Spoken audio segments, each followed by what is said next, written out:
네, 여호수아가 이스라엘 모든 지파를 세겜으로 모이게 합니다. 그 자리에서 하나님의 말씀을 전합니다. 하나님께서 예전에 아브라함의 아버지 나홀의 아버지 데가가 강 저쪽 갈대아 우르에 거주하여 다른 신들을 섬겼지만 아브라함을 보내며 가나안 땅으로 이끌어냈습니다. 그곳에서는 후손에 대한 언약을 하셨습니다. 아브라함의 아들 이삭의 자식들 중 야곱은 애굽으로 가게 되었습니다. 그리고 모세와 아론을 보냈고 애굽에 재앙을 내려 다시 홍해를 건너 광야로 오게 하십니다. 또한 요단강을 마른 땅으로 밟고 건너게 하시고 할례와 약속의 땅으로 첫 유월절을 지내게 하십니다. 가나안 점령으로 전쟁은 하나님께 속했다고 알려주십니다. 성도 여러분, 여호수아가 이스라엘 백성들에게 하나님의 말씀을 전하면서 꼭 당부하고 싶었던 말은 무엇이었을까요? 말씀을 나누며 알아보려고 합니다. 첫 번째는 나의 마음 속에 하나님이 어디에 계신지 물으며 나아가야 합니다. 네, 여호수아 24장 15절 말씀인데요. 그러므로 이제는 여호와를 경외하며 온전함과 진실함으로 그를 섬기라. 너희 조상들이 강 저쪽과 애굽에서 섬기던 신들을 치워버리고 여호와만 섬기라. 만일 여호와를 섬기는 것이 너희에게 좋지 않게 보이거든 너희 조상들이 강 저쪽에서 섬기던 신들이든지 또는 너희가 거주하는 땅에 있는 아모리 족속의 신들이든지 너희가 섬길 자를 오늘 택하라. 오직 나와 내 집은 여호와를 섬기노라 하니. 네. 여호수아는 항상 마음속에 담아두는 곳이 있었습니다. 마음속에서 하나님을 잃어버리지 않아야 된다는 것이었습니다. 전쟁이 마무리되고 땅을 분배받아 이제는 거주지를 옮기면서 살아가지 않아도 되었습니다. 여호수아는 이스라엘 백성들이 하나님 앞에서 자신의 마음만 커지게 될까봐 너무 두려워하고 있었습니다. 죽기 전까지도 여호와만 섬기라고 강조하며 말하고 있습니다. 그래서 애굽에서 섬기던 신들을 치워버리라고 했습니다. 눈에 보이는 것뿐만 아니라 마음에서도 치워버리라는 의미였습니다. 백성들의 마음에 우상이 그대로 있었으면 어떻게 되었을까요? 하나님의 동행하심을 느끼며 살아가기 어려웠을 것입니다. 이스라엘 백성들이 한 마음으로 하나님을 섬기었기 때문에 하나님의 동행하심을 느끼는 것이 가능했습니다. 그렇다면 하나님보다 나의 마음만 커지는 우상이 의미하는 것은 무엇일까요? 네, 창세기 3장 3에서 5절 말씀입니다. 동상 중앙에 있는 나무의 열매는 하나님의 말씀에 너희는 먹지도 말고 만지지도 말라 너희가 죽을까 하노라 하였느니라. 뱀이 여자에게 이르되 너희가 결코 죽지 아니하리라. 너희가 그것을 먹는 날에는 너희의 눈이 밝아져 하나님과 같이 되어 선악을 알 줄을 하나님이 아심이니라 라고 나와 있습니다. 네, 우상은 하나님이 되려는 마음에서부터 시작이 됩니다. 이것은 하나님 중심이 아닌 자기 중심으로 생각이 달라져 갑니다. 자기 중심이 되면 하나님과의 관계에서는 단절이 일어나게 됩니다. 하나님과의 관계 단절을 통해서 자신의 마음속에 교만과 욕심이 생깁니다. 여호수아가 왜 이기심으로 가득 찬 것을 걱정했을까요? 하나님을 볼 수 없기 때문입니다. 우리의 삶에서 살펴보면 사회생활을 하면서 하나님을 생각하며 살기가 쉽지 않습니다. 하나님을 기억했다가도 하루에 여러 번 내 중심으로 생각하는 마음이 올라옵니다.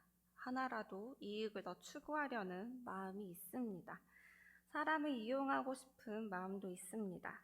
그 마음을 돌이켜 함께 일하는 동료를 한 번 더 생각하는 것, 상사 행동을 이해하려고 하는 노력, 우리의 이기심을 잠재울 수 있는 것은 우리가 하나님의 사랑을 깨닫고 하나님의 자녀임을 기억하기 때문입니다. 그리고 그 은혜를 나누며 살아가기로 결단하기 때문입니다. 함께 일하는 동료를 한 번 더 생각할 수 있는 마음, 상사 행동을 이해하려는 마음, 그리고 사직서를 꺼내지 않고 지혜롭게 문제를 해결하기 위해 노력하라는 마음, 그 순간순간마다 하나님께서는 우리의 마음이 어디에 있는지 살펴보고 계십니다. 두 번째입니다. 우리는 하나님의 보호하심으로 삶을 살아갑니다. 백성이 대답하여 이르되 우리가 결단코 여호와를 버리고 다른 신들을 섬기지 아니하오니 이는 우리 하나님 여호와께서 친히 우리와 우리 조상들을 인도하여 애굽 땅 종이 되었던 집에서 올라오게 하시고 우리 목전에서 큰 이적을 행하시고 우리가 행한 모든 길과 우리가 지나온 모든 백성들 중에서 우리를 보호하셨으며. 이 말씀을 자세히 보면 백성이 대답합니다. 결단코 여호와를 버리지 아니한다고 합니다. 이스라엘 백성들의 강한 결단이 나옵니다. 15절에 나온 구절을 보시면 여호수아가 이스라엘 백성들에게 너희가 다른 신을 섬기려면 섬기라는 반어적인 표현이 나옵니다. 16절은 이에 이스라엘 백성들이 강력하게 부정합니다. 오로지 하나님만 섬길 것을 다짐합니다. 또한 우리와 우리 조상들을 인도하여 애굽 땅 종 되었던 집에서 올라오게 하신다고 하고 있습니다. 지형적으로 가나안이 고지대인 것도 있지만 출애굽부터 약속의 땅 가나안으로 나가는 모든 과정이 하나님의 보호하심과 인도하심으로 지나왔다는 고백을 하고 있습니다. 왜 이스라엘 백성이 하나님의 보호하심으로 하는 것을 고백했을까요? 이스라엘 백성들이 가나안 땅에서 믿을 것은 자기 자신이 아니었습니다. 자기의 지혜, 능력 아니었습니다. 바로 하나님을 신뢰하는 것이었습니다. 이스라엘 백성들이 직접 몸으로 광야 40년 동안 체험했습니다. 이제는 가나안 땅에 들어와서 하나님을 인정하며 살아가야 하기 때문입니다. 처음에는 이스라엘 백성들은 한 마음으로 하나님을 인정했습니다. 땅도 분배받고 생활이 안정적이게 되었습니다. 이스라엘 백성들은 하나님의 보호하심을 누리며 살았습니다. 하나님의 보호하심을 인정하고 있었습니다. 이 고백은 자신의 삶에서 하나님의 주권을 인정한다는 고백입니다. 그 고백은 바로 신앙의 출발점입니다. 하나님을 인정하며 살아갈 때 말씀대로 살아갈 능력과 힘을 주십니다. 하나님께 나를 얼마나 내어드리고 있습니까? 하나님의 주권을 온전히 받아들이는 것이 한 번에 되었으면 좋겠다고 생각한 적이 있습니까? 그랬으면 너무 좋겠습니다. 하나님께 삶의 영역의 한 부분 내어드릴 때마다 임자하시는 하나님을 만나시기를 소망합니다. 세 번째, 우리의 마음에 나의 하나님이 살아 있어야 합니다. 여호와께서 또 모든 백성들과 이 땅에 거주하던 아모리 족속을 우리 앞에서 쫓아내셨습니다. 그러므로 우리도 여호와를 섬기리니 그는 우리 하나님이심이니이다 하니라. 이스라엘 백성이 여호와께서 모든 백성들과 이 땅에 거주하던 아모리 족속을 우리 앞에서 내쫓아 주셨습니다. 아모리 족속은 이스라엘이 정복해야 할 가나안의 7 족속 중 하나였습니다. 신장이 매우 크고 악한 족속이었습니다. 아모리 족속을 이스라엘 백성들이 무너뜨리기에는 역부족이었습니다. 하나님께서는 이 모습을 보시고 하나님의 방법으로 내쫓아 주셨습니다. 이스라엘 백성들은 하나님의 방법대로 움직이며 칼과 창을 사용하지 않고 이깁니다. 이스라엘 백성들은 하나님의 역사하심을 보면서 몸으로 직접 느끼는 체험적인 신앙을 경험하게 됩니다. 이스라엘 백성들은 단지 하나님을 조상의 하나님으로만 생각하지 않습니다. 현재 지금 마주한 현실의 삶에서 경험되어지고 자신들의 믿음 안에 완전히 받아들여지는 하나님을 깨닫고 있습니다. 이스라엘 백성들은 다시 고백합니다. 우리 하나님이십니다. 우리에게는 하나님을 알아가며 살아가는 시간들이 있습니다. 각자마다 다 다르게 역사하십니다. 지금도 하나님을 다 안다고 말할 수 없습니다. 하나님을 더 알아가기에 힘을 써야 됩니다. 지금까지의 시간 속에 나의 하나님을 고백하는 순간이 얼마나 될까요? 하루하루 살아갈 동안 현실에 묻혀서 하루 업무량을 마감하는 데 분주하고 요리, 반찬 몇 개, 청소만 해도 시간이 빠르게 흘러가고 목표를 가지고 준비하기 시작하면 시간이 총알같이 흐르기도 합니다. 아무리 생각해도 혼자 답이 나오지 않는 문제로 씨름하기도 하면서 시간은 야속하게 흘러갑니다.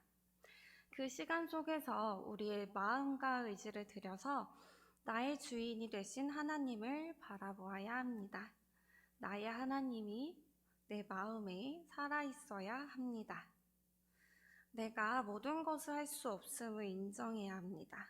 내 생각과 욕심을 포기하며 내 마음대로가 아니고 내가 이해할 수 없어도 이해가 되지 않아도 하나님께 나를 내어드리는 삶을 시작해야 합니다. 사람이 아닌 하나님을 붙잡고 갈 때, 나의 하나님을 붙잡고 갈 때 답답했던 마음에 하나님의 말씀을 통하여 사람이 줄 수 없는 사랑과 위로를 받고 어느 누구도 아닌 하나님께서 채워주시는 사랑으로 살아가야 합니다. 하나님의 보호하심 아래에 마음의 안정감이 생기고 여유가 생기며 내 주변을 돌아볼 수 있는 마음의 그릇이 조금씩 넓어져 갑니다. 우리의 삶의 경험을 통해 역사하시는 하나님이 나의 하나님으로 고백이 될 때 하나님의 역사하심을 느끼시기를 소망합니다. 여호수아는 이스라엘 백성들을 보면서 여호와를 섬기라고 죽을 때까지 말하고 있습니다. 그렇지만 여호수아는 이스라엘의 우상을 섬길까봐 다시 반어적인 표현으로 한 번 더 이야기합니다. 여호와만 섬기는 백성이 되라고 합니다. 이스라엘 백성들은 어느 누구도 아닌 여호와를 섬기기로 다짐합니다. 하나님의 보호하심을 몸으로 직접 느꼈기 때문입니다. 그리고 그 보호하심을 고백하면서 하나님의 주권을 인정합니다. 그리고 온전히 받아들입니다. 또한 지나온 과거의 역사하심과 현재의 역사하심을 보면서 나의 하나님이라 살아있는 고백을 하게 됩니다. 성도 여러분, 우리의 마음에 향하는 곳은 어디입니까?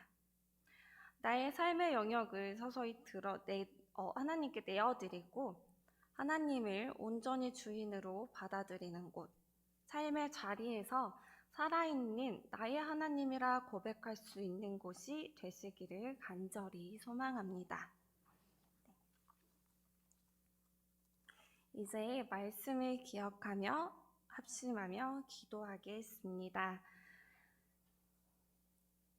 첫 번째로는 우리의 마음에 나를 만나주신 나의 하나님이 살아계실 수 있도록 기도해 주시기 바랍니다. 두 번째로는 어느 다른 것이 아닌 하나님만 섬길 수 있도록 기도해 주시기 바랍니다. 세 번째로는 하나님께서 채워주시는 사랑으로 살아갈 수 있도록 기도해 주시기 바랍니다. 네 번째로는 여름상경학교 준비하는 손길에 하나님의 보호하심과 하나님의 마음으로 섬길 수 있도록 다 같이 기도하겠습니다. 하나님 아버지 감사합니다. 주 하나님 아버지 손길손길마다 기억하시고 우리의 삶 속에서 나의 하나님으로 고백하는 순간순간들이 하나님 있을 수 있도록 도와주시옵시고 그 마음 마음 붙잡아 주시옵시고 우리의 삶을 통해서 하나님이 드러나는 역사가 일어나게 하여 주시옵소서.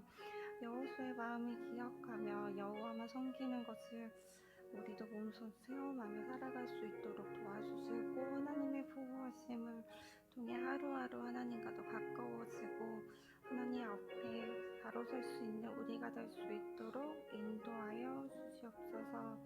하나님 아버지, 그 마음들을 통치하여 주시옵시고 그 마음을 기뻐 받아 주시옵시고 우리의 마음을 하나님께 드립니다. 우리의 마음을 하나님 앞에서 점검합니다. 그 시간 속에서 하나님을 더 깊게 만날 수 있도록 도와주시고 항상 함께하여 주시옵소서. 하나님 아버지 인도하여 주시옵소서. 하나님 아버지 그 마음들을 하나님 통치하시고 함께하여 도와주시옵소서.